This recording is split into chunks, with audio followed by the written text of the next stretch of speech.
Muy buenas noches, tengan todos ustedes. El día de hoy es martes 4 de julio del año 2023. Por aquí más al norte están tirando cohetes ahorita y festejando, y nosotros vamos a tirar cohetes proféticos por acá también, celebrando otro tipo de independencia, la independencia del pecado, ¿verdad? Y la independencia de la muerte y la independencia de las tinieblas. Y bueno, pues con el gusto de saludarles. La anterior ocasión, la clase anterior, dijimos que eh, vamos a revisar una propuesta que hace un autor que para mí se convirtió en alguien importante en mi proceso, es Grant R. Jeffrey, y él entonces nos va a hacer una propuesta en un material que lo presento por aquí para todos ustedes. Y entonces hoy vamos a hablar acerca de la probabilidad del cumplimiento de las profecías en Jesucristo. Ahora, ¿por qué va a ser importante este tema? Porque muchas veces cuando nosotros estamos tratando de defender, y esto se llama entonces este asunto de la defensa de la fe, que lo habíamos estado comentando la ocasión anterior, tomamos muchas veces argumentos que para la gente son argumentos hasta cierto punto fabricados. Y la gente va a decir, bueno, pues ¿cómo tú puedes decir que la Biblia es la palabra de Dios? Y claro que como cristianos nosotros diríamos, porque pues Dios así nos lo revela, porque tenemos entonces esta fe de que así es, porque históricamente tenemos estas convicciones, y entonces alguien de corte completamente eh, racionalista va a decir, bueno, pues eso no es suficiente. Y entonces, en una búsqueda de ser un apologeta racional, vamos a tratar en esta noche de meterle matemáticas a esto.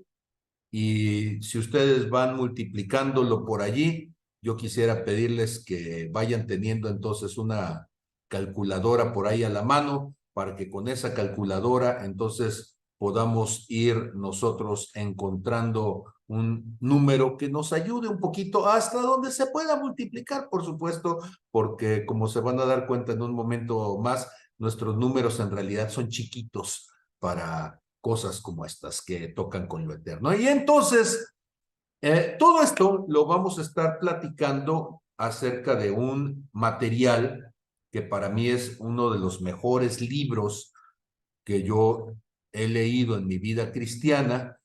Me atrevo a decir que es un libro obligatorio para quienes somos maestros de la palabra, y que como maestros de la palabra entonces tenemos hasta cierto punto la pretensión de entender, de buscar razones, argumentos suficientes que nos permitan que las cosas que decimos realmente tengan un carácter de verdad.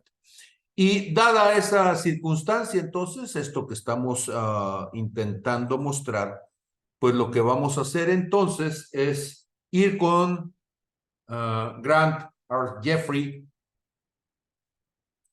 y vamos a ubicarnos entonces con él en la página 161, que el acápite dice 17 profecías increíbles acerca del Mesías. Ok, para que vean que esto no es trampa ni elucubración del Pablo Cancino, entonces aquí está el material directo, sí, espero que lo alcancen a ver. Y aquí está entonces en la página 161, aquí comienza a decir 17 profecías increíbles acerca del Mesías. La ocasión anterior hablábamos acerca de las leyes de probabilidad, de cómo poder saber entonces cómo un evento que está en conjunción con otro, lo que estamos haciendo es multiplicar las probabilidades de tales eventos. Y dadas esas multiplicaciones, bueno, nuestra probabilidad está volviéndose cada vez más pequeña, más reducida.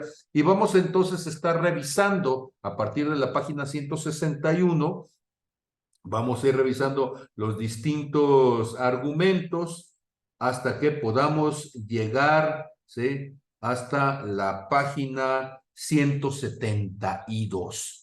¿Sí? Entonces, desde la 161 hasta la 172. Creo que en mis diapositivas yo ando llegando hasta aquí, hasta la 170. Pero entonces, no son tantas páginas, considerando de que es un libro bastante más amplio, de 570 y tantas páginas, y solamente vamos a platicar entonces algunas de ellas. Muy bien, entonces, dado esto que estoy comentando, ¿sí?, y que ya habíamos hablado desde la semana pasada acerca de este libro, bueno, pues les recomiendo que se acerquen con su pastor y que se lo pidan o que le pidan el enlace, y pues con todo gusto por allí podremos tratar de compartir esta información. Y comparto entonces una vez más la diapositiva. Entonces, en este capítulo, según lo que hemos estado comentando, vamos a estar examinando solamente 17 profecías específicas, ¿sí?, que en este análisis de las predicciones del Antiguo Testamento, o sea, veterotestamentarias, que se cumplieron en la vida de Jesús de Nazaret. Y esto lo vamos a hacer entonces considerando la posibilidad de que cualquiera de estas profecías en particular hubiera ocurrido al azar, porque ese es uno de los argumentos típicos que tenemos cuando hablamos acerca de que Jesús debió haber sido necesariamente el Hijo de Dios, la encarnación de Dios. Y la gente dice, no, pues es que eso pues es casualidad. O sea, ¿cuánta gente en la historia de la humanidad fue carpintero? No, pues imagínense los carpinteros que hubo a lo largo de la humanidad. No, pues está complicado que el Hijo de Dios se pueda sacar con matemáticas. Bueno, pues entonces lo que tendríamos que preguntarnos, ahorita son 17, pero, y quiero ser muy honesto con ustedes, ¿sí?, esto sería mucho, mucho, mucho más laborioso si en lugar de 17 estuviéramos escogiendo el total de profecías que desde el Antiguo Testamento hablan acerca de Jesús y que en el Nuevo Testamento se nos muestra su cumplimiento. Entonces, 17 para jugar, ¿de acuerdo? 17 nada más para calentar motores y para que ustedes entiendan cómo se lleva a cabo, y a partir de eso cada uno de ustedes puede hacer entonces el ejercicio, y vamos a decirlo con toda claridad, donde arbitrariamente algunas de esas cantidades se están poniendo, ¿sí?, para que podamos ir multiplicando. Muy bien, entonces, las predicciones del Antiguo Testamento, esto es veterotestamentarias, acerca del Mesías venidero. ¿Cuántas posibilidades hay de que estos eventos, sucediendo al azar, le ocurrieran a un ser humano en particular? ¿Sí? Ahora, debemos de entender que estos eventos fueron dichos algunos cientos, otros miles de años antes de que Jesús naciera. No son eventos que fueron dichos al momento de su nacimiento. Son eventos que fueron determinados décadas, cientos, incluso miles de años antes de su nacimiento. Segunda cuestión, hay eventos que efectivamente alguien podría buscar la forma de sesgarlos diciendo, pues sí, se va a subir en un burro, pues me subo en el burro y ya cumplí uno más del checklist. Pero hay otros que no dependen necesariamente de que una persona, aún con toda su voluntad, pudiera mover las circunstancias para que se cumplieran. Entonces, por ejemplo, el nacimiento, la primera predicción que vamos a tocar en esta noche es el nacimiento de Jesús. Sería en Belén, en un pueblo de Belén, de la tribu de Judá. Ok. La probabilidad que está dando el autor es de 1 entre 2400. ¿Por qué? La primera cosa sería en el Antiguo Testamento cuando dice en Miqueas 5:2, pero tú, Belén Efrata, pequeña para estar entre las familias de Judá, de ti me saldrá el que será el Señor de Israel, y sus salidas son desde el principio, desde los días de la eternidad. Ok, Miqueas vivió mucho antes de Jesús, y cuando él está diciendo que nacería en Judá, debemos de entender por principio que la familia de Jesús no vivía en Belén, ¿sí? Sino que vivía en Nazaret, y que tuvieron que salir de su casa para ir entonces a el pueblo donde eran originarios sus padres, en este caso Belén, Efrata, y ahí en ese pueblo de donde son originarios sus padres, ser encuestados. Las probabilidades de uno entre 2400 tiene que ver con esto. Sí, bueno, en Génesis 49:10 también dice, no será quitado el cetro de Judá ni el legislador de entre sus pies hasta que venga Silo, y a él se congregarán los pueblos. En Mateo 2:1 dice el cumplimiento: cuando Jesús nació en Belén de Judea, en días del rey Herodes, vinieron del oriente a Jerusalén unos magos. Ok, queda claro que Jesús nació en Belén, pero si nosotros consideramos que había 12 tribus en el antiguo Israel, de las cuales pudo haber nacido el Mesías, la probabilidad de que naciera de una de esas 12 tribus es de una entre 12, ¿sí? Y entonces Jesús nace de la tribu de Judá, tal como lo predijo Moisés 1500 años antes. Como fueron 12 tribus, las probabilidades entonces eran una entre 12, ¿sí? De que Moisés adivinara correctamente la tribu del nacimiento de Cristo. Además existían, sí, aproximadamente unas 2000 villas, pueblos, caseríos, sí, en el área densamente poblada que estaba otorgada a la tribu de Judá durante el primer siglo de esta era. Si nosotros solamente multiplicáramos entonces 1 entre 12 por 1 entre aproximadamente 2000, se nos iría muchísimo, ¿sí? Y entonces, en lugar de ser 2400, ya serían 4800, ¿sí? Pero, ¿cuál es el asunto? El asunto está que por ponerse conservador, él dice, muy bien, usé el cálculo de 1 entre 2400 para estimar las probabilidades de que alguien adivinara que nacería en Belén y que además de nacer en Belén, descendería de la tribu de Judá siglos antes de que Jesús naciera. Pero ahí no está contando el hecho de que tendría que desplazarse del lugar de origen de sus padres, ¿sí? Que tendría que haber un censo y que a causa de eso iba a estar fuera del lugar donde nacería, que iban a venir unos magos de Oriente con regalos. O sea, nada de eso está siendo contado, solamente estamos diciendo, si tuviera que nacer entre una de las poblaciones de aquel antiguo territorio de Israel y además descendiera de la tribu de Judá, una entre 2400. Ok, entonces váyanle poniendo 1 entre 2400. La segunda predicción. Y entonces, que habría un mensajero que, antes de que él fuera conocido, se levantaría para poder decir a la gente que estuviera listo.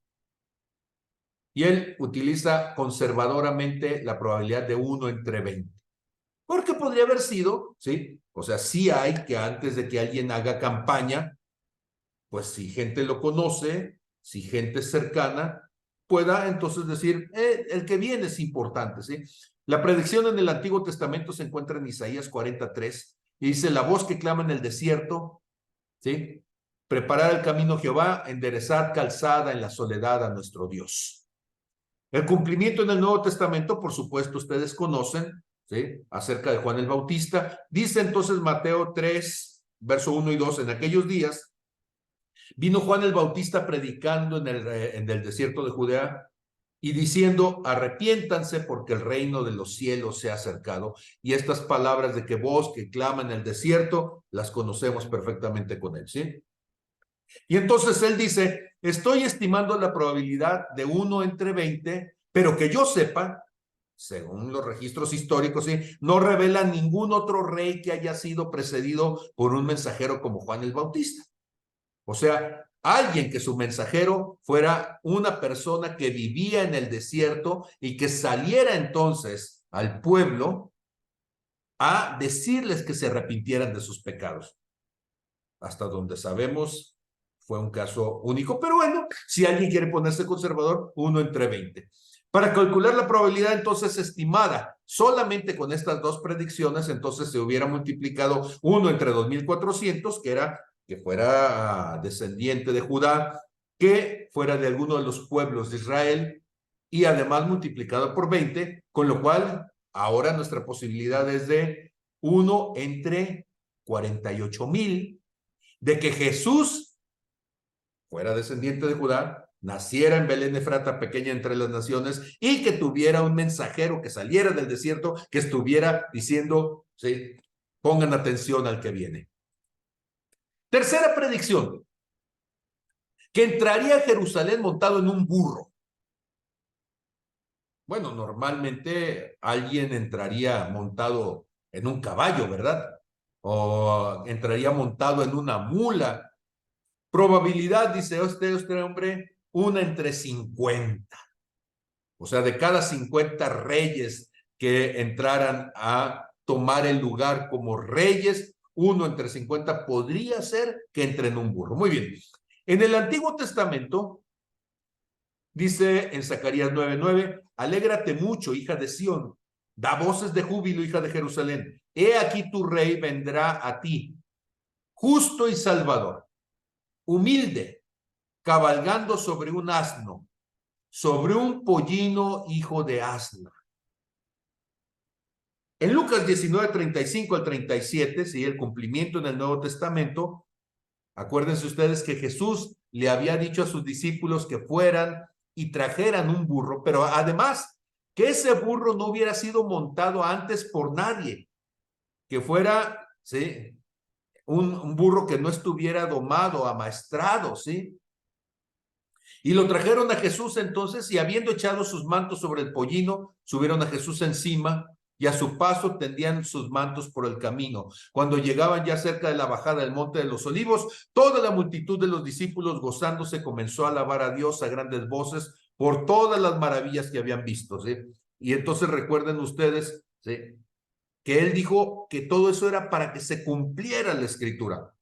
Y alguien podría decir, por supuesto, bueno, pues él conocía la escritura y está haciendo entonces que, torciendo entonces las cosas para que pudiera entonces cumplir esa parte. Pero noten ustedes que de todos los reyes de la historia de Israel, no se sabe de ninguno otro que jamás haya entrado a su capital sobre un burro, como hizo Jesús el domingo de Ramos, ¿sí? O sea, el domingo previo a la muerte de Jesús en el año 32 de nuestra era, ¿sí? En cumplimiento con esta profecía.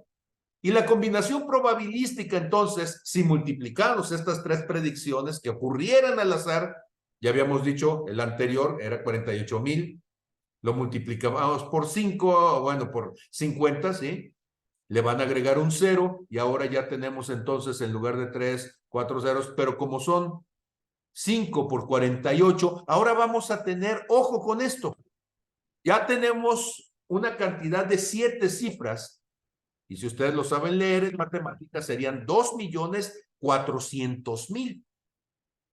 Y entonces con la suma de cada una de las otras predicciones de las leyes de probabilidad, sí, se nos está revelando que las posibilidades combinadas de que alguien cumpliera estas múltiples profecías se va volviendo astronómica, ¿sí? Bueno, vamos a la cuarta predicción, que sería traicionado por un amigo. Bueno, eso está fácil, ¿sí? 1 de cada 10 podría ser traicionado por un amigo, y si quieren bajarlo un poquito, está bien, ¿sí?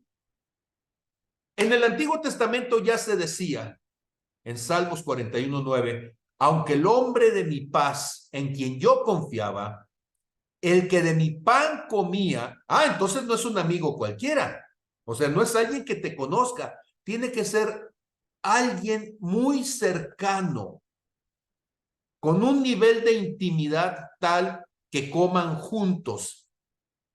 Dice Jesús en la noche en que fue entregado, uno que moja su pan en mi plato. Y dice, alzó contra mí el calcañar. El cumplimiento en el Nuevo Testamento, en Mateo 26, 47, 48, va a decir, mientras todavía hablaba, vino Judas, uno de los 12, y con él mucha gente con espadas y palos de parte de los sacerdotes y de los ancianos del pueblo. Y el que le entregaba les había dado una señal diciendo, al que yo besare, ese es, agárrenlo, préndanlo. ¿Recuerdan ustedes que Jesús le pregunta, con un beso me entregas? ¿Sí? Tú, al parecer íntimo mío, ¿sí? Que en tu presencia decía, subamos juntos a la casa del Señor, ¿sí?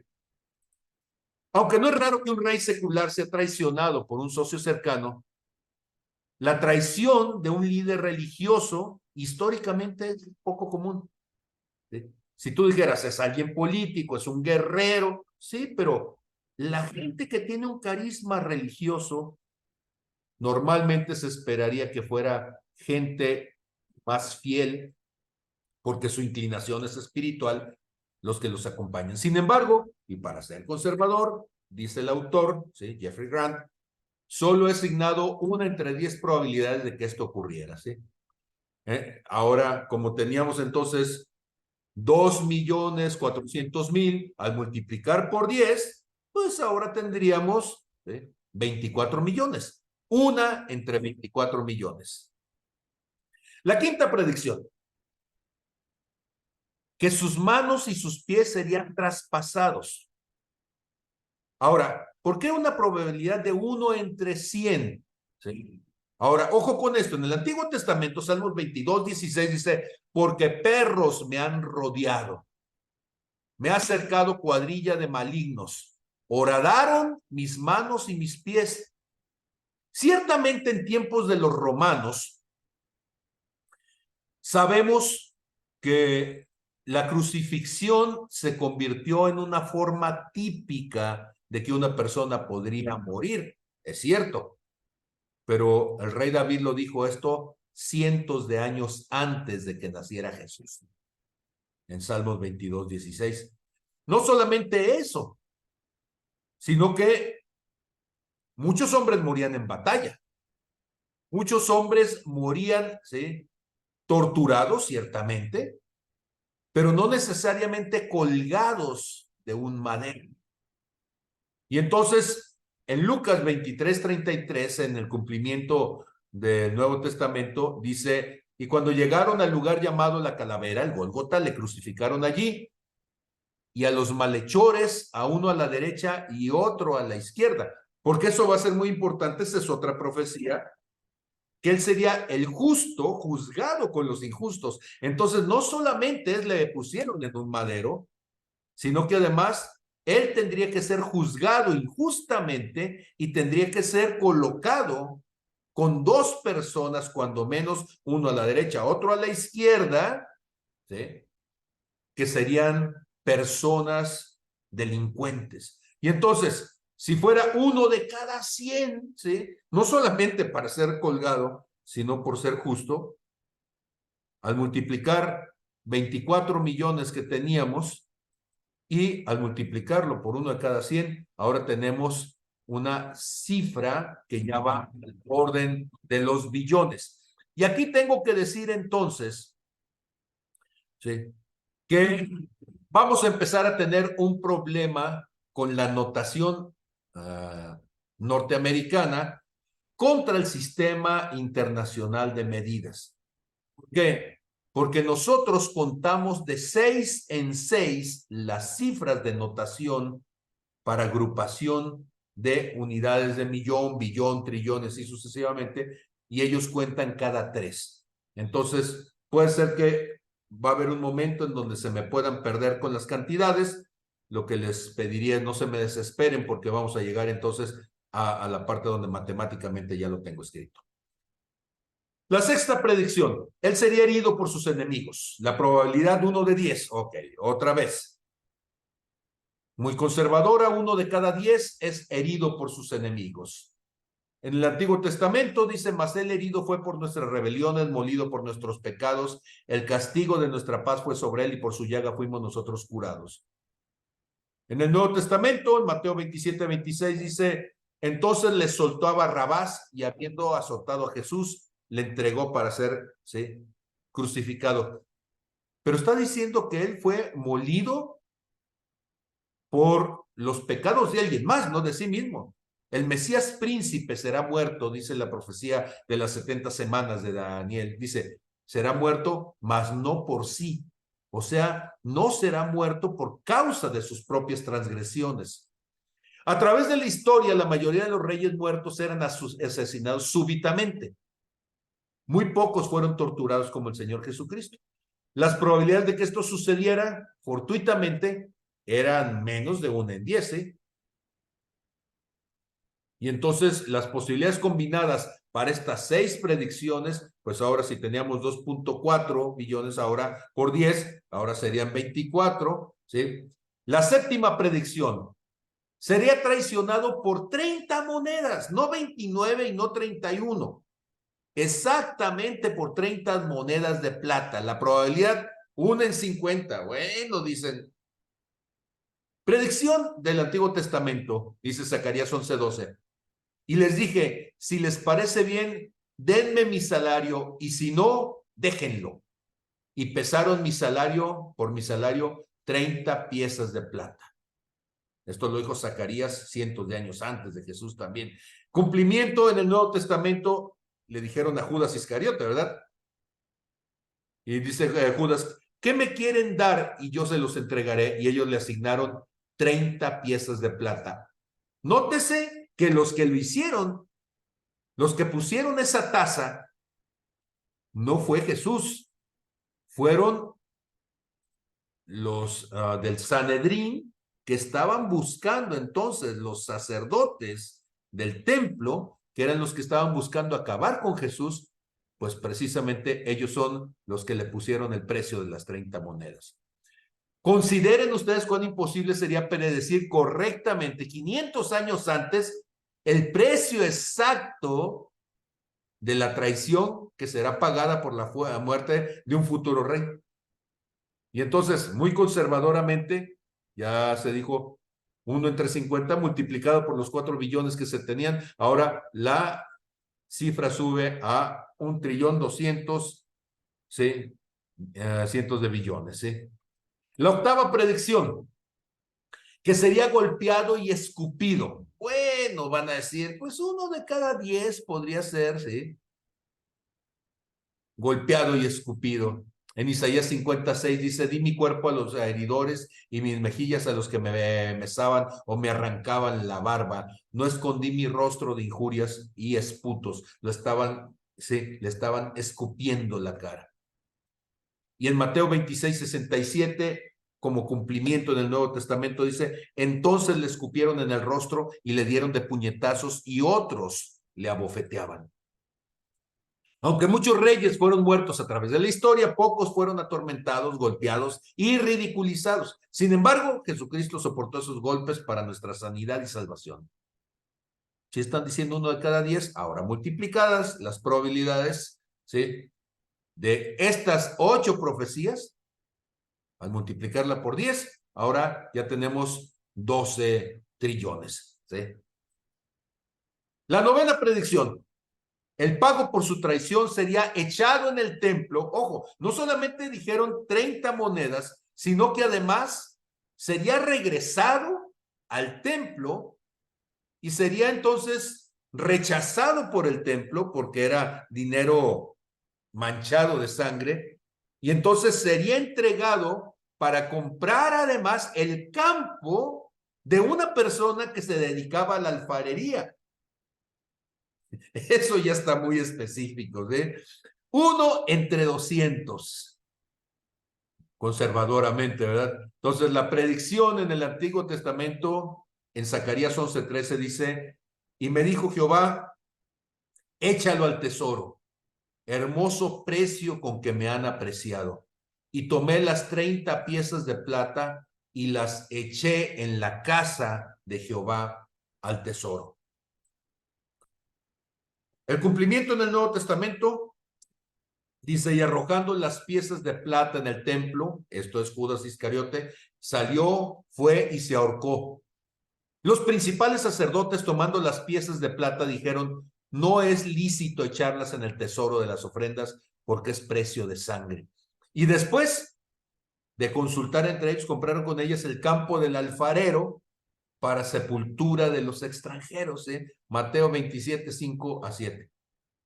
Y noten una vez más, todo lo que implica una profecía como esta de que lo van a traicionar, tienen que ser 30 monedas de plata. Luego, el que lo traicionó se tiene que sentir mal y en la condenación va y trata de regresar el dinero, no se lo reciben, entonces él lo agarra, lo echa en el tesoro del templo, en la ofrenda, y los otros van y lo sacan de la ofrenda, porque esta persona en su condenación se suicida y ellos dicen, este dinero está sucio y tenemos que hacer algo con él. ¿Y qué dijeron? Vamos a comprar un terreno, curiosamente, que le había pertenecido a un alfarero, y eso estaba dicho cientos de años antes, desde Zacarías, 500 años antes, y dicen, lo vamos a comprar para sepultar allí a los extranjeros. Superficialmente, esta complicada profecía parece contradictoria, sin embargo, a pesar de su aparente imposibilidad, cada detalle de ella se cumplió de manera precisa. Judas tiró las 30 monedas de plata del pago por su traición en el templo. Luego los sacerdotes usaron ese dinero para comprar el campo de un alfarero, para enterrar a los extranjeros, incluyendo a Judas. Noten, Judas era judío, pero lo están rechazando del pueblo judío, ¿sí? Porque se ahorcó, sojuzgado por la culpa, por la condenación, y lo están enterrando allí. Ahora, dice el autor, calculé las probabilidades que era una de 200, por decir algo sumamente conservador. Sin embargo, las probabilidades combinadas tenían ya 12 trillones por 200. Ahora, contra estas 9 predicciones, ha subido a una entre 2.400 trillones. La novena predicción. Y arrojando las piezas de plata en el templo, dice, fue y se ahorcó. Los principales sacerdotes, tomando entonces las piezas de plata, dijeron, no es lícito echarlas en el tesoro, cosa que ya hemos dicho, ¿sí? Ok, aquí se me fue y lo puse 2 veces. Ok, 10ª predicción. Que Jesús, bueno, el Mesías, se quedaría callado ante sus acusadores. La probabilidad 1 entre 100. Todo el mundo buscaría defenderse, ¿sí? Todo el mundo buscaría salvar su vida, todo el mundo haría algo para evitar ser juzgado injustamente, ¿sí? En el Antiguo Testamento, entonces, dice Isaías 53, 7, angustiado él y afligido, no abrió su boca, como cordero fue llevado al matadero y como oveja delante de sus trasquiladores, enmudeció y no abrió su boca. En Mateo 27, 12 al 14, como cumplimiento dice, y siendo acusado por los principales sacerdotes y por los ancianos, nada respondió. Pilato entonces le dijo, ¿no oyes cuántas cosas testifican contra ti?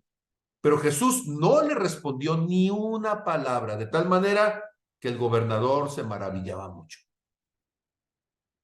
Cuando somos acusados de un crimen es natural que nos defendamos, aun cuando somos culpables. Considere cuán raro, cuán inverosímil era esta predicción de que un hombre completamente inocente se presentara ante sus acusadores, aquí está mal escrito, en absoluto silencio para defenderse. Y dice el autor, aunque le asigné una entre 100 probabilidades, la realidad de que no ocurriera son mucho mayores. Las probabilidades de estos 10 predicciones, al multiplicarse 100 por los 2.400 trillones gringos que llevamos, ahora son de 24.000 trillones. Ok, seguimos. La 11ª predicción. Sería crucificado con ladrones. 1 de cada 100 justos sería posiblemente crucificado con ladrones, porque ya hemos dicho que el justo se buscaría defender, la familia del justo trataría de demostrar que no deberían de juzgarlo y seguramente podría librar la vida. Muy bien, entonces, en Isaías 53:12 dice, por tanto, yo la daré parte con los grandes y con los fuertes repartirá despojos, por cuanto derramó su vida hasta la muerte y fue contado con los pecadores. Acuérdese que había, ¿sí?, de cada lado un ladrón, habiendo él llevado el pecado de muchos y orando por los transgresores. En el Nuevo Testamento, Mateo 27:38 nos dice, entonces crucificaron con él a dos ladrones, uno a la derecha y otro a la izquierda. Continuamos multiplicando entonces estas probabilidades y esto va a alcanzar un número verdaderamente extraordinario, ¿sí?, al examinar las probabilidades de que todas las profecías ocurran al azar. Al final de este análisis, vamos con el cálculo definitivo, ¿sí? Las apuestas para obtener sus vestidos, sí. La probabilidad de 1 entre 100. ¿Por qué se repartieron las vestiduras? ¿Lo ha pensado usted? Salmos 22, verso 18, cuando dice, repartieron entre sí mis vestidos y sobre mi ropa echaron suertes.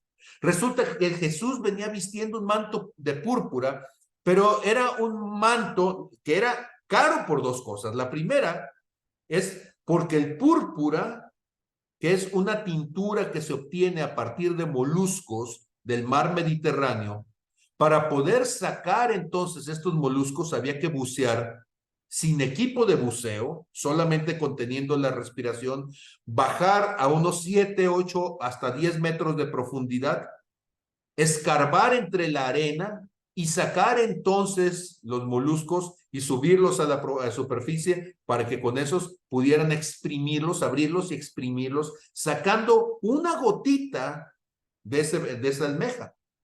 Imagínense la cantidad de almejas que era necesaria sacar para poder teñir una ropa. Pero además, el manto dice que era de una sola pieza.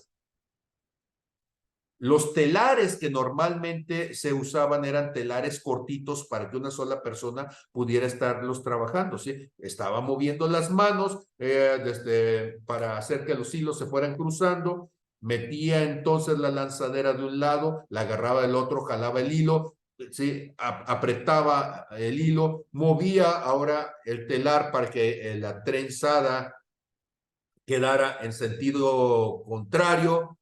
Los hilos de abajo ahora iban arriba, los de arriba iban abajo y volvía a pasar la lanzadera, todo eso, y terminaba entonces con una tela de aproximadamente unos 60, 70 centímetros de ancho, y con esas líneas, con esos pedazos de tela, los unían, los cosían y hacían los mantos de varios pedazos. Pero hacer un manto de una sola pieza significaba que se necesitaba ya no una, sino 3 personas o 4 personas para que quedara ancho y que no se vieran entonces las uniones entre los pedazos. Y eso solamente lo podía pagar una persona que tuviera mucho dinero. Entonces, un manto de una sola pieza era caro, pero si además de eso lo metían en este extracto sacado de estos moluscos para que quedara de un color morado intenso, pues eso, pues solamente lo podía pagar gente con mucho dinero. Por eso el morado era ropa de reyes. No era casualidad, porque costaba muchísimo teñir una tela con púrpura. Con estas dos cuestiones, cuando los soldados toman a Jesús y Jesús trae ese manto que se lo regalaron, ellos saben que si lo parten, pierde su valor. Entonces, en lugar de partirlo en 4 pedazos, 5 pedazos, ¿sí?, los que sean de los guardias que estaban allí, ¿de qué me sirve un pañuelito de color púrpura? Es preferible tener la pieza completa, porque la pieza completa podía equivaler al salario no de un día, 2, 3, de un mes. Podía ser que esa pieza equivaliera al salario de 1, 2, 3 años para un soldado común. Imagínense ustedes lo que implicaba, y entonces se están jugando las vestiduras de Jesús a las suertes, ¿eh? En el Nuevo Testamento, Juan 19, 23 y 24 dice, cuando los soldados hubieron crucificado a Jesús, tomaron sus vestidos, ¿sí?, e hicieron 4 partes, una para cada soldado, ¿sí?, Tomaron también su túnica, la cual era sin costura, de un solo tejido de arriba hacia abajo, y entonces dijeron entre sí, no la apartamos, si no echemos suerte sobre ella a ver de quién será. Esto fue para que se cumpliese la escritura que dice, repartieron entre sí mis vestidos y sobre mi ropa echaron suerte, y así lo hicieron los soldados. Fíjense, sí, aquí debería decir acerca de cuán inverosímil sería que los soldados romanos se molestaran en apostar para ver quién ganaría el derecho de reclamar los vestidos de un prisionero crucificado. A pesar de eso, empero, la profecía se cumplió de manera precisa. La 13ª predicción de las 17 que estamos platicando, su costado sería traspasado. Probabilidad 1 entre 100. ¿Por qué probabilidad 1 entre 100? Porque lo que se esperaría es que si estás crucificado, pues te mueras de la crucifixión, no de que alguien tuviera que atravesarlo con una lanza. 1 de cada 100, dice la predicción del Antiguo Testamento, dice, derramaré sobre la casa de David y sobre los moradores de Jerusalén espíritu de gracia y de oración. Mirarán a mí, a quien traspasaron, o sea, a quien atravesaron con una lanza, y llorarán como se llora por hijo unigénito, afligiéndose por él como quien se aflige por el primogénito. Una vez más, Zacarías 500 años antes de Cristo. En el Nuevo Testamento, Juan 19:34 dice, pero uno de los soldados le abrió el costado con una lanza y al instante salió sangre y agua. La crueldad de los romanos se manifestaba en el indescriptible dolor que les causaban a los prisioneros durante la prolongada muerte en la cruz. Podían dejarlos días completos. Días completos.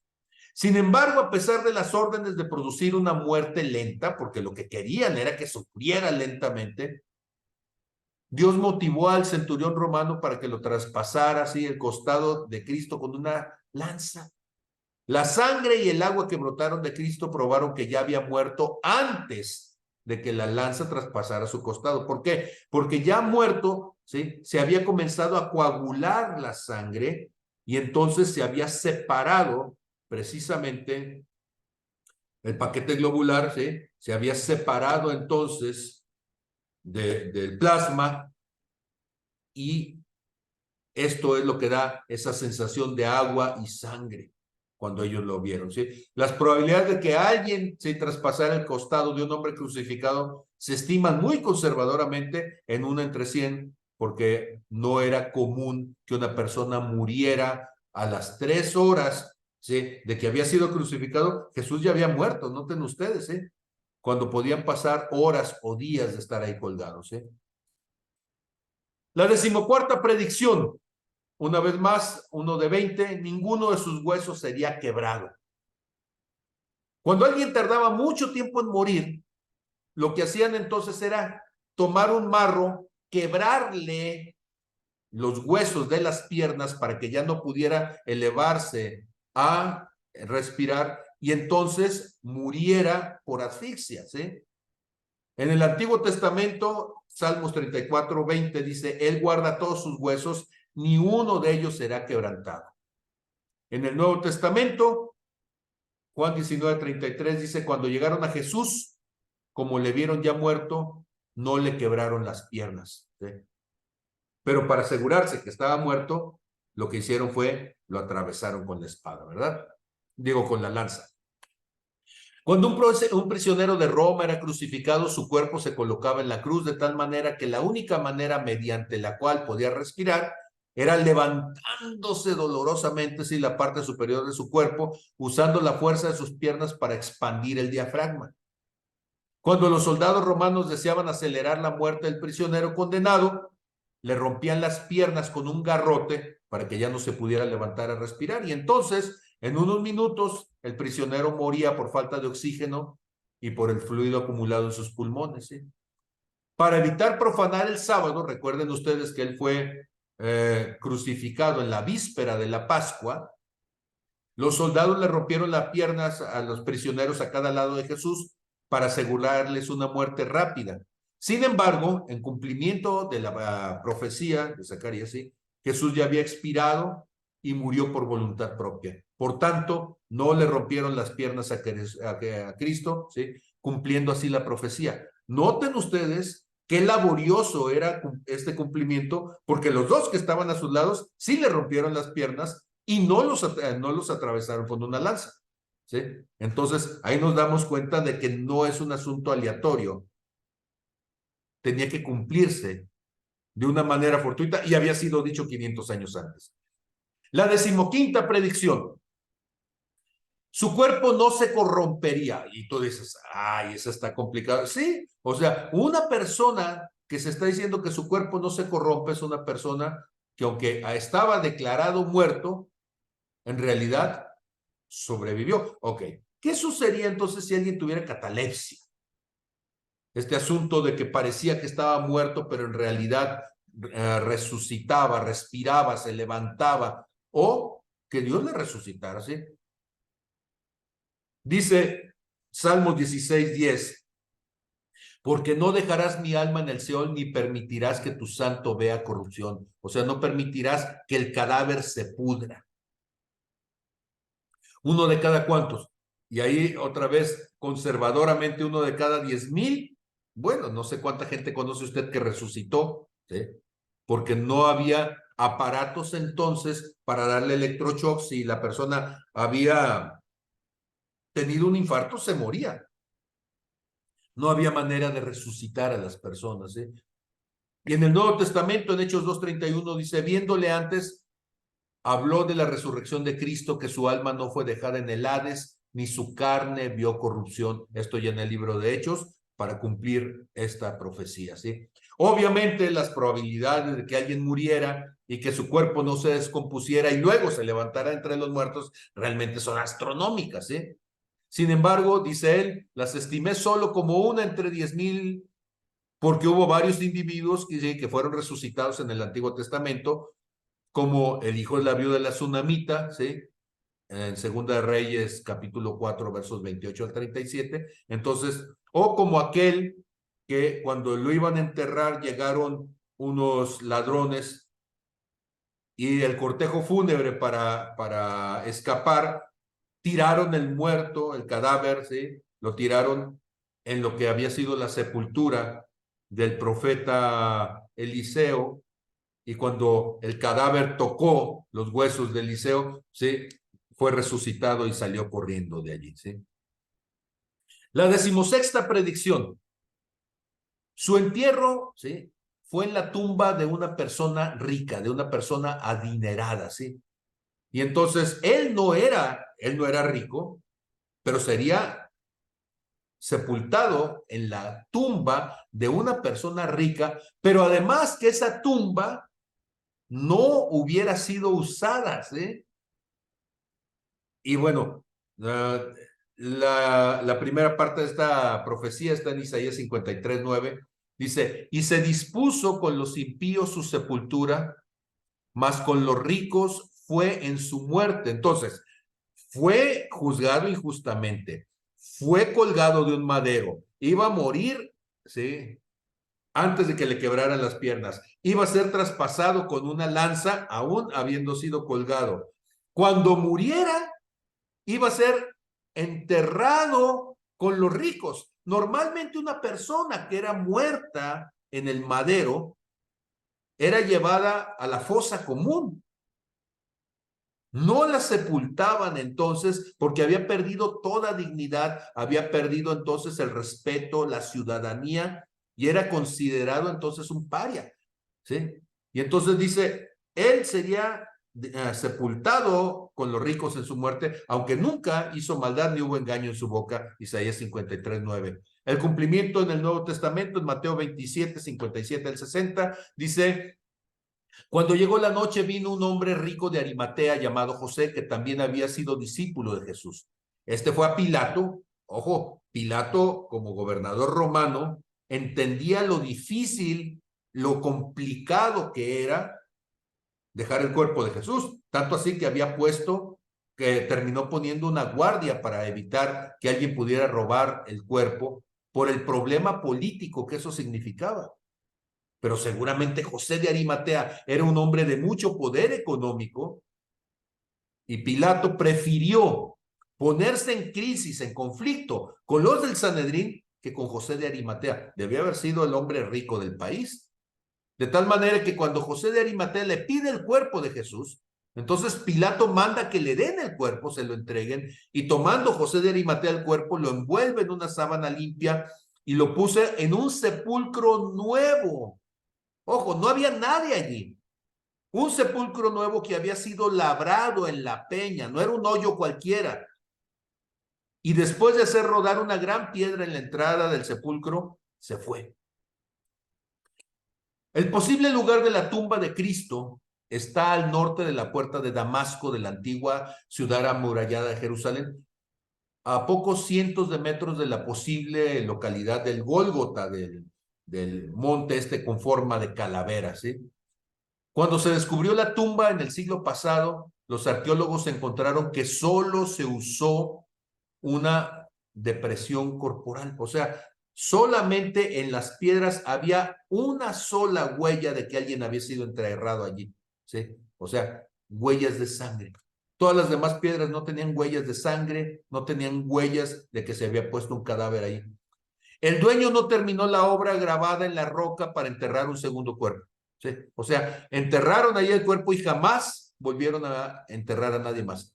Además, encontraron una enorme cisterna capaz de sostener, ¿sí?, de contener unos 700,000 litros de agua tras el jardín, indicando esto que era una tumba en el huerto de un hombre adinerado. Imagínense, en el desierto, en una zona tan conflictiva para tener agua, que alguien pudiera tener una cisterna para contener 700,000 litros de agua en el jardín, ¿sí? Pues esto es el huerto de un millonario, ¿verdad? De un hombre muy rico. Además, encontraron los restos de una antigua prensa de vino en el mismo jardín, ¿sí? Como lo que podría haber sido Getsemaní. La 17ª predicción, la última de todas ellas. La tierra sería cubierta por tinieblas, ¿sí?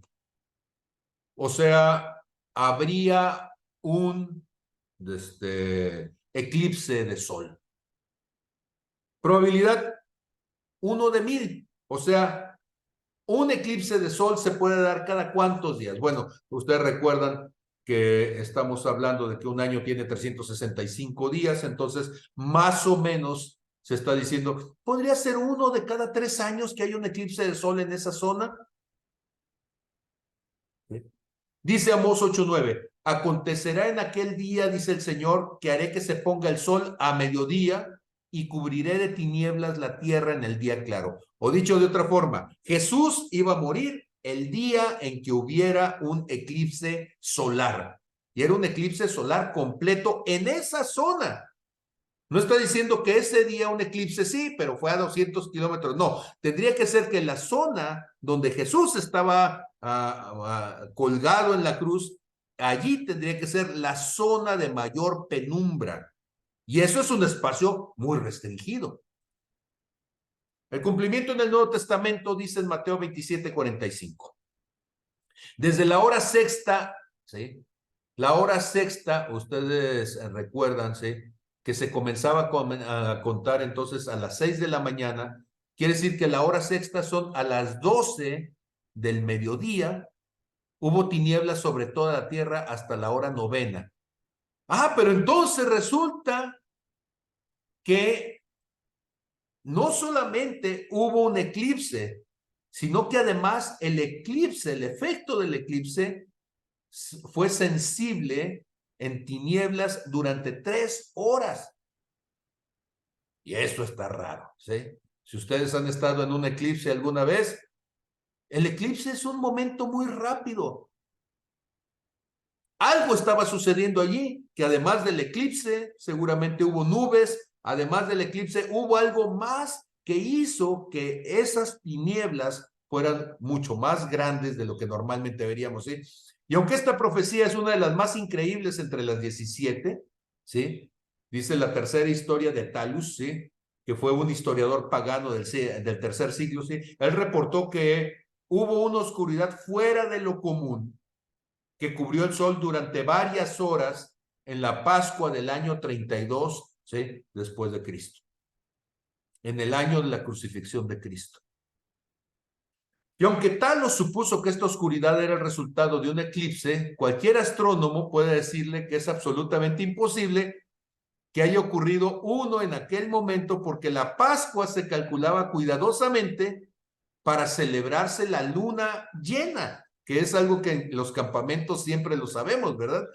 Y la posición del sol, la luna y la tierra en el momento de la luna imposibilita, ¿sí? Que esta oscuridad, ¿sí? Se registre, ¿sí? Por el historiador Talos, si pudiera ser el resultado de un eclipse natural. ¿Por qué? Porque la luna llena significa que la luna va a estar entonces en toda su plenitud durante la noche, y el eclipse fue 12 horas antes. ¿Qué lo cubrió? No sabemos. Sin embargo, su informe confirma que la profecía de la Biblia y el registro en el Nuevo Testamento, sí, con respecto al cumplimiento de la profecía, fue preciso. Muy bien, entonces, ¿qué podemos comenzar a inferir con estos datos? Solamente hemos tocado 17 casos que fueron dichos, ¿sí? 500 años antes o más, y que se cumplieron en el año 32 de nuestra era, que es cuando Jesús murió, y hay todo un asunto ahí con el calendario gregoriano, ¿sí? Este análisis ha mostrado que 17 profecías detalladas, hechas 5 siglos antes del nacimiento de Jesús de Nazaret, se cumplieron con absoluta precisión en la vida, muerte y resurrección de Jesús. Esta es la cuestión a considerar. ¿Cuáles son las probabilidades de que todas estas predicciones ocurrieran por casualidad, aleatoriamente, fortuitamente, en lugar de realizarse de acuerdo con el plan de Dios? ¿O estas 17 predicciones simplemente son resultado del azar? ¿O es esta una evidencia que provee una prueba abrumadora de que Dios inspiró la Biblia y está en control de la historia? Muy bien, los números. La probabilidad combinada contra estas predicciones, estas 17 predicciones, es una entre, y van a decir, ¿y eso cómo se lee? Muy bien. El primer bloque de 6, de acuerdo, ¿sí? El primer bloque de 6, a ver, imagínense ustedes la cantidad de ceros que hay, que hasta aquí mi pobre computadora se puso que no quiere más. Ok, entonces, comparto una vez más.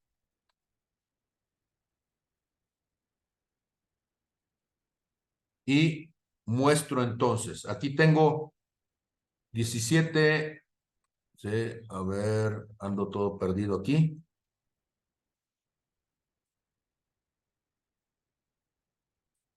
Una vez más trato de compartir y aquí estoy. Muy bien, entonces, tengo aquí pluma. Los primeros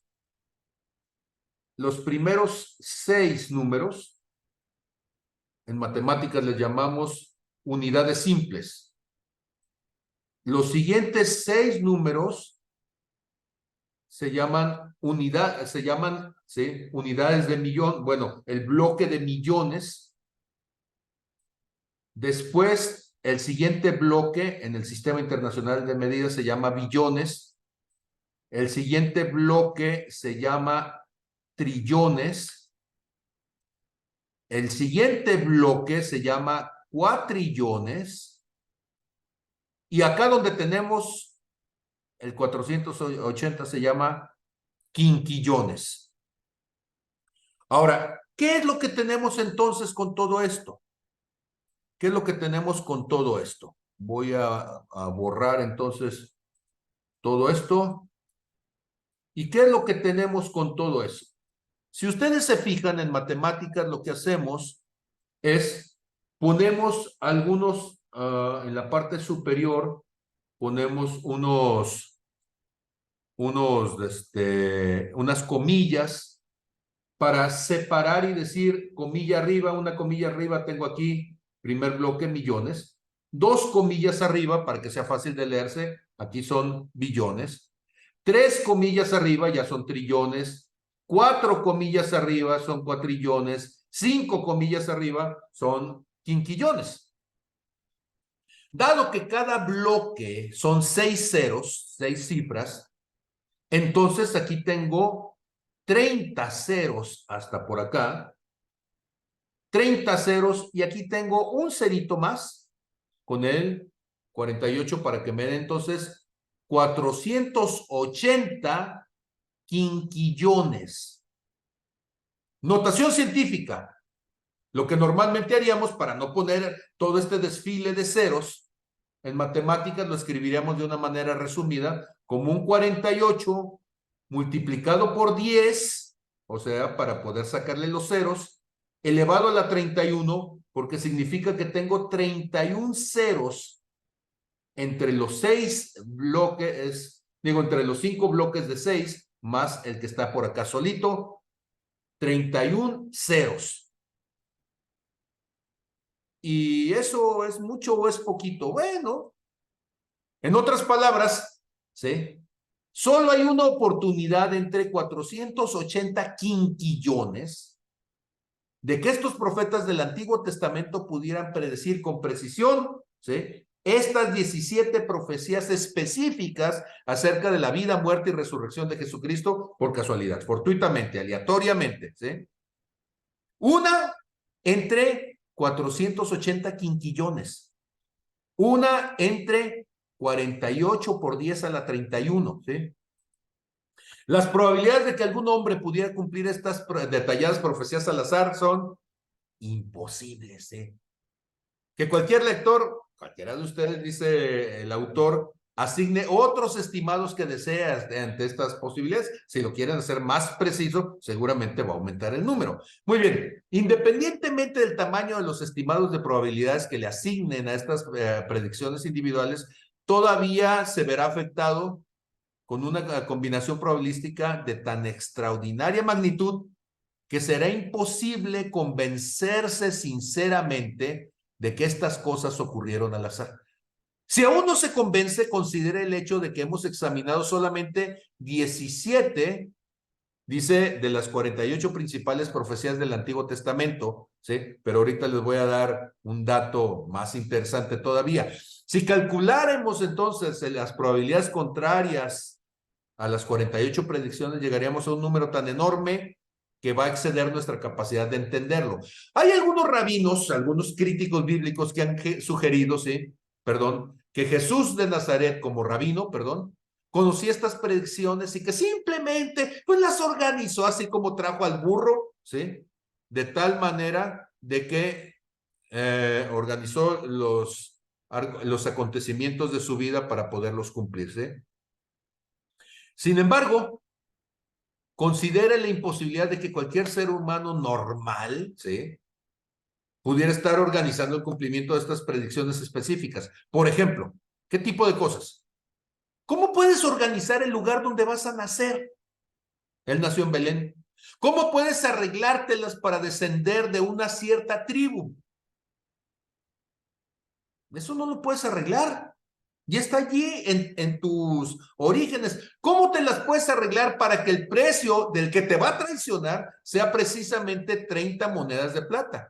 Y luego, ¿cómo te las arreglarías para poder ser crucificado? O sea, escoger tu tipo de muerte, pero además quiénes van a estar a tu lado y que luego lo entierren en la tumba de un hombre adinerado y que esa tumba no haya sido usada y que no vuelva a ser usada jamás, ¿eh?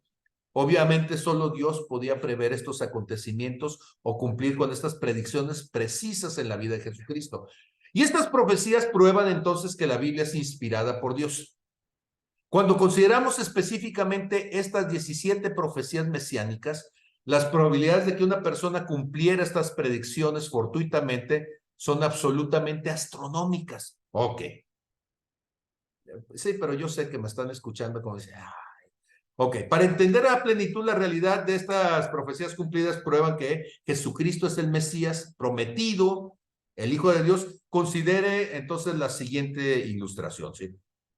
Primero, las probabilidades, perdón, de que los profetas adivinaran las 17 profecías, ya hemos dicho, es una entre 480 quinquillones. ¿Pero qué significan estas cantidades? Ok, ahí les van unos ejemplos y esos ya no son del libro, estos ejemplos son del Pablo Cancino, para que les sirvan para poder dimensionar lo que estamos diciendo aquí. Los seres humanos nos cuesta mucho contar, esa es la verdad. Y nos es difícil concebir lo que se llaman macrocantidades, megacantidades, ¿sí?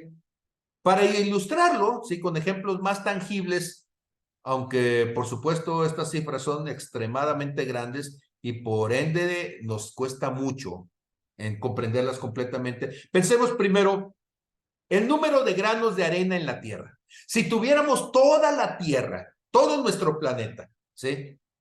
Y vamos a poner entonces granos de arena del tamaño de un grano de sal pequeñito de los que usted usa cuando está comiendo, ¿sí? Pues eso sería aproximadamente alrededor de 7.5 por 10 elevado a la 18 granos de arena en la Tierra.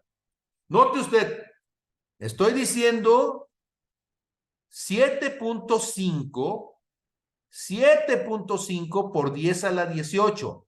Pero yo le había dicho que la cantidad de probabilidades de que Jesús cumpliera solamente 17 profecías era del orden de 48 por 10 a la 31. O sea, es una cantidad muchísimo más grande. Y eso sería como tener más de 6 trillones, o sea, 6 por 10 a la 12, ya en notación del sistema internacional de medidas, ¿sí? Imagínese usted, ¿sí? 6 por 10 a la 12 planetas de nuestro tamaño y agarrar entonces todos esos planetas, desbaratarlos en granitos de arena en cada una de esas tierras, ¿sí? Tremendo. Bueno, el número de estrellas en el universo observable. Si usted se pone en una noche estrellada y trata de ver las estrellas que se ven, ¿sí? El número de estrellas es 1 por 10 a la 24 en el universo observable, con muy buena vista, con un telescopio como el Hubble. Lo que va a poder ver entonces, sí, es 1 por 10 a la 24 cuerpos celestes. Pero hemos dicho que la cantidad de probabilidades de la profecía de Jesús es 48 por 10 a la 31. Y sería, ¿sí? Como tener entonces 48,000 millones de billones, ¿sí? De universos observables. O sea, no. El número de moléculas de agua en los océanos del mundo. Ahora, ya ni siquiera estamos hablando de gotitas de agua, estamos hablando de moléculas. H2O, la cantidad de hidrógenos, 2 hidrógenos por un oxígeno, ¿sí? Y entonces estamos hablando, ¿sí? De que alrededor, ¿sí? Hay alrededor de 5 por 10 a la 46 moléculas de agua, ¿sí? En los océanos del mundo, ¿sí? Si consideramos entonces este número que decíamos de 48 por 10 a la 31, sí me va a decir es un número más pequeño, sí, pero eso sería tener como casi una millonésima parte de las moléculas de agua de todos los océanos del mundo, ¿sí? A nivel microscópico, eso sería, ¿sí? Una millonésima parte de toda el agua que usted se puede imaginar sobre la faz de la Tierra, pero desbaratada a nivel, ¿sí? De átomos, de moléculas, perdón, de agua. Pero solamente son para 17 profecías, ¿sí? Se estima que alrededor, ¿sí? El número de átomos en el universo observable, ¿sí? El número de átomos en el universo observable es de 10 a la 80. 10 a la 80. Y van a decir, estos sí son más. Ok. Si consideramos 48 por 10 a la 31, eso sería que tener una minúscula fracción, ¿sí? Más o menos así como la mitad de 10 a la 48 del total de átomos del universo observable.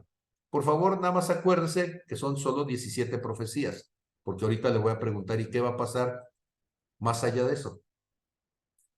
Y si tomáramos entonces el número de segundos que han pasado desde que hubo la gran explosión que en física conocemos como el Big Bang, se estima que han pasado alrededor de 4.32 por 10 a la 17. Imagínense, nosotros decimos, es que esto es muchísimo. No, si solamente pensáramos en el número de segundos, esta cantidad sería muchísimo menor que el 48 por 10 a la 31 de segundos que han ocurrido, ¿sí? Y entonces eso sería aproximadamente, noten ustedes, ¿sí? ¿Sí? Como que si tuviéramos 111 quinquillones de veces la edad del universo, ¿sí? Eso es muchísimo. Y entonces, ¿qué tenemos?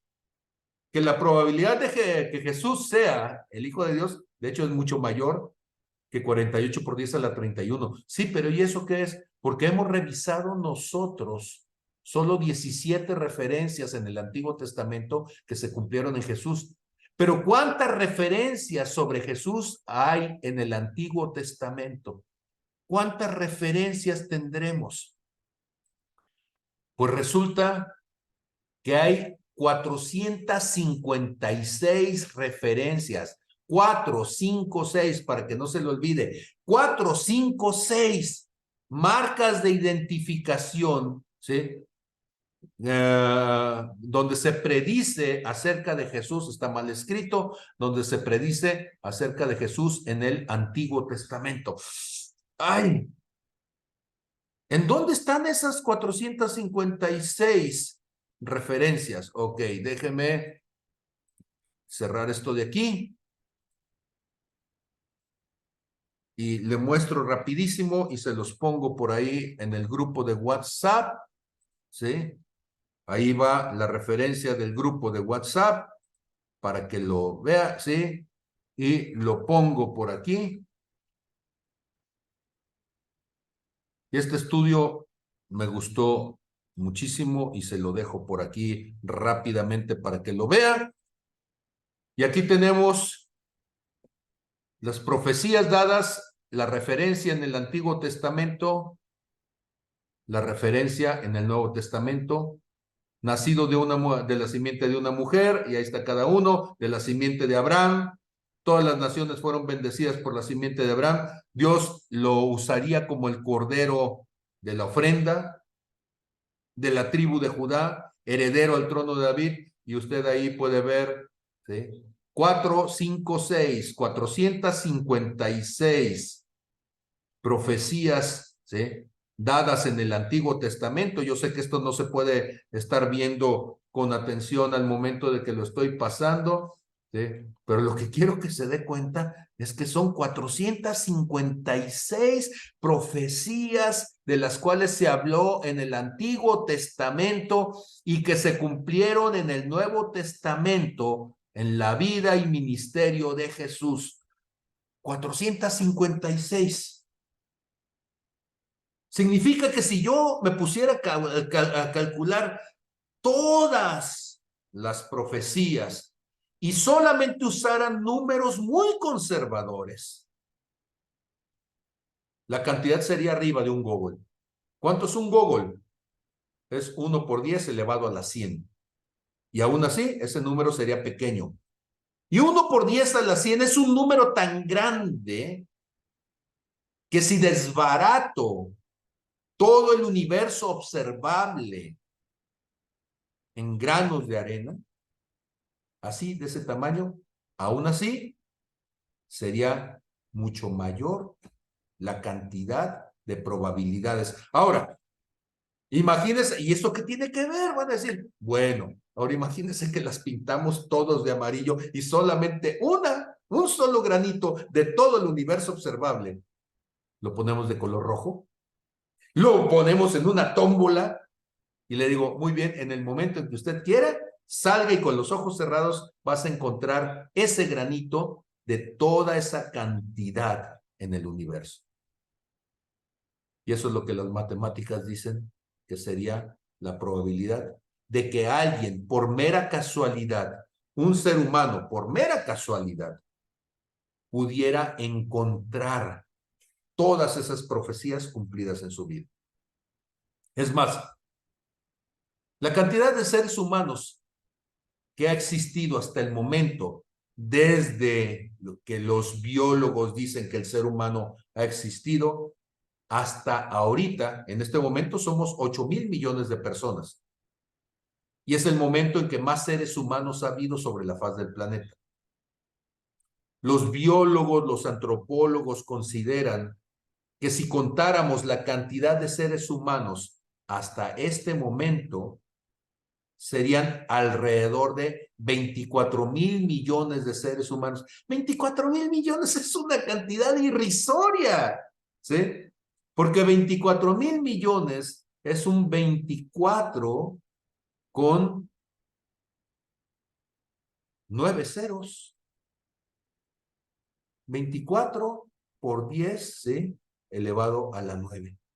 Y acá estamos hablando de 1 por 10 elevado a la 100, que es una cantidad estúpidamente grande, imposible de pensar. Los que somos matemáticos ni siquiera, no encontramos ningún referente, nos rebasa. Simplemente decimos, pues sí, es muy grande, pero no tenemos ni siquiera capacidad de saberlo. Y las probabilidades de que Jesús aleatoriamente, un ser humano aleatoriamente, pudiera haberlo cumplido, son ridículas. Cuando yo estuve estudiando todo esto hace años como matemático, fue lo último que yo necesitaba para decir, si yo no creo en que Jesús es el Hijo de Dios, sería totalmente estúpido. Eso ayudó a mi conversión. Después de eso, ya no tengo ningún argumento racional, entendible, inteligente para poder dudar de que la Biblia es la palabra de Dios. Muy bien, pues quería presentarles todo esto entonces en una forma en que pudiera ser lo más racional posible. No sé si ha sido para ustedes suficientemente claro, pero este es el momento en donde yo agradeceré sus preguntas y sus comentarios. Muchas gracias.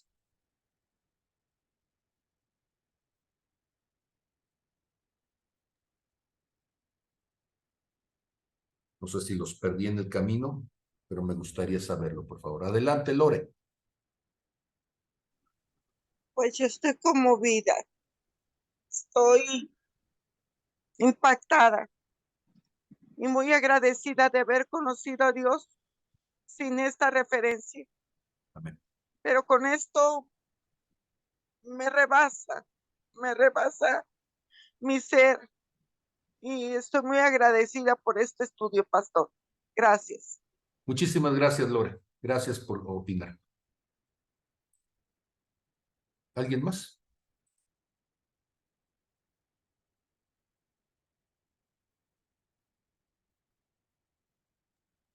Perlín. Mili, mili.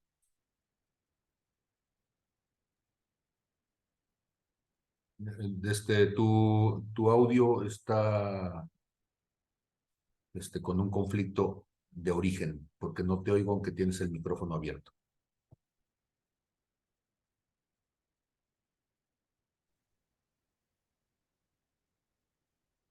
Sí, está rebeldón, sí, se desacostumbró. Dice la pastora Marta Villa, sin palabras, todo está bien claro. Nada más, pastor, Adelante, querido Gustavo. nada más se me viene la parte que dice Jesús a pues el mismo Tomás, ¿no? Que dice, tú crees porque has visto, más dichosos los que creen sin haber visto. Es que dijera Lore, que dichosos somos que antes de ver tantas pruebas, hemos creído en el Señor, ¿verdad? Hemos creído que Él es el Hijo de Dios. Amén. Desde entonces nos dijo, dichosos el Señor, ¿verdad? Por creer sin haber visto. Gracias, pastor. Gracias, querido Gustavo. Amén. Gracias.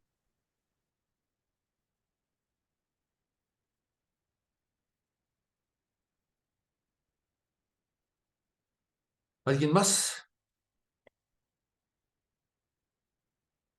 ¿Qué dices, Fer? Hace poco escuchaba a un joven genio de nombre Carlos, que dice que es de Bolivia, pero tiene un acento español, y a sus 15 años hizo 3 carreras y le cuestionaban mucho la existencia de Dios. Incluso el entrevistador no lo dejaba hablar, ¿sí? Y hoy a sus 25 años dice, es que no puedo probar la no existencia de Dios. Siendo yo científico o hombre de ciencia o un superdotado mentalmente, no puedo probar. Entonces, si no hay la manera de no probarlo, luego entonces, lo que acabas de mencionar es lo que corrobora, ¿sí? Científicamente no puedes corroborar que, que lo que hablamos de Dios y lo que hablamos de Jesús, ¿sí? No podemos rebatir y ir en contra, ¿sí? ¿Por qué? Porque día a día la Biblia nos revela acontecimientos que estamos viviendo aún hoy en día, ¿sí? Todavía no acabamos de descifrar, de entender, de darnos cuenta de los eventos, ¿sí? Y hoy con solo 17 ejemplos del 4, 5, 6 que acabas de mencionar, eh, que no nos guste leer, que no nos guste reflexionar, que no nos guste, pues eso es otra cosa, ¿sí? Ese es el gran problema, ¿sí? Por falta de conocimiento nosotros perecemos, ¿sí? Por no leer el instructivo, por no leer el manual, ¿sí? Descomponemos cantidad de cosas en la vida y de personas y relaciones. Si leyéramos la Biblia, no tendríamos tanto problema, ¿sí? Ayer explicabas 3 maneras sencillas de resolver 3 grandes problemas, ¿sí? Entonces, con conocimiento lo podemos resolver y entender. Y el día de hoy, de una manera sencilla y práctica, y usando las matemáticas, nos has mostrado, y coincido con Lore, ¿sí? De quedar completamente impactado y agradecido. ¿Por qué? Porque me fortalece y sé que estoy en lo correcto y ratifica cada día más que debo estar preparándome más y más para poder trascender y no ser oveja, ser ministro, ser algo más y tener los elementos y los argumentos y la confianza para tener la certeza de lo que se dice o de lo que digo. Gracias. Fíjate que sucede algo bien curioso. Tú como médico sabes que un medicamento se considera efectivo si tiene un nivel de certeza de 1 en 10,000. Ujú, ¿Sí? O sea, que por cada 10,000 personas que se tratan, solamente muere una de cada 10,000. ujú. Y con eso ya, ese es el nivel de certeza que tenemos en el cuadro clínico para los medicamentos, ¿sí? Y cuando alguien va con el médico y el médico le dice, es que esto así funciona, y esa es la ciencia, ¿sí? Y estamos hablando que el campo de la medicina es estricto, ya no estuviéramos diciendo desde alimentos o alguna otra cosa que fuera mucho menor, ya no estuviéramos diciendo desde televisiones que una de cada 10,000 saliera dañada, no, ahí el margen es mucho más amplio y nosotros nos damos por bueno con eso. Cuando nosotros en matemáticas estamos hablando de certeza y estamos hablando de probar un teorema, ni siquiera es uno de cada 10,000. Ahí tiene que ser la certeza absoluta para que un teorema funcione. Y si no, no es un teorema, decimos, es una mera conjetura. Sí, pero hay conjeturas, como la conjetura de Goldbach, que tiene billones de casos que se han probado como válidos. Y a pesar de eso, decimos, no, todavía no nos atreveríamos a decir, porque puede ser que haya más, ¿sí? Pero cuando estamos hablando de uno en un Google, ¿sí? Un uno con 100 ceros, ¿sí? Alguien diría, no, pues esto ya es demasiado para que probabilísticamente pudiéramos decir que no es cierto. Pues ese es Jesús. Entonces, por eso de repente yo me siento, y no es queja, pero me siento frustrado cuando gente que tiene una formación tan básica, tan primitiva, que no entiende nada, ¿sí? Porque no tiene una embarrada de conocimiento y todo se ponga con la soberbia de decir, es que yo no creo. Digo, ay, criaturita, ¿sí? Si no tienes formación de nada, no has estudiado casi nada, eres literalmente un prófugo del metate, pero lo que sí tienes es una soberbia del tamaño del mundo, ¿sí? Porque una discusión ni en el campo teórico no la toleras, una discusión en el campo filosófico no la toleras, una discusión en el campo teológico no la toleras, pero tu único argumento es el del necio diciendo, es que yo digo que no, porque no hay nada más. Pero bueno, finalmente el necio tiene todo el derecho a pasar su eternidad, ¿sí?, en su oscuridad, solamente por no querer profundizar, argumentar y discutir con argumentos acerca de la existencia de Dios. Y entonces muchos dirán, no, es que igual de difícil que es mostrar que Dios existe, es mostrar que Dios no existe. No, lo siento. Matemáticamente es más fácil probar la existencia que la no existencia, que es lo que hemos estado intentando hacer con todo esto. Entonces, ¿la Biblia es un libro fuera del ordinario? Sí, porque es un libro que cuando nosotros hablamos de inferencia, estamos hablando de inferencia para 2, 3 casos siguientes, ¿eh?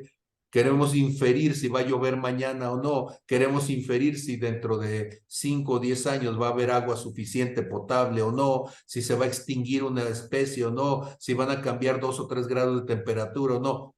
Y acá estamos hablando de inferencias, ¿sí?, de cientos de años antes para eventos tan fortuitos como decir dónde va a nacer una persona que a los 30 años de edad va a morir de una manera específica, en un día específico, en condiciones específicas, ¿sí? Y todo eso predicho inferencialmente cientos de años antes. Eso no es casualidad. No. Entonces, pues yo espero que con todo lo que hemos estado hablando el día de hoy, puedan ustedes tener esa convicción. Jesús es el Hijo de Dios y la Biblia es la palabra de Dios, y se lo rebato matemáticamente al que guste si la fe no le alcanza para creer. Amén.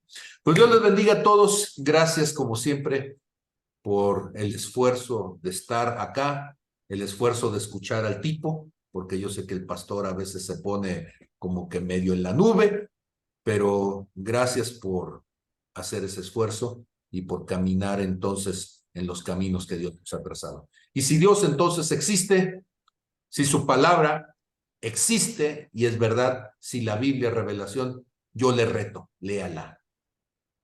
Yo le reto, créala.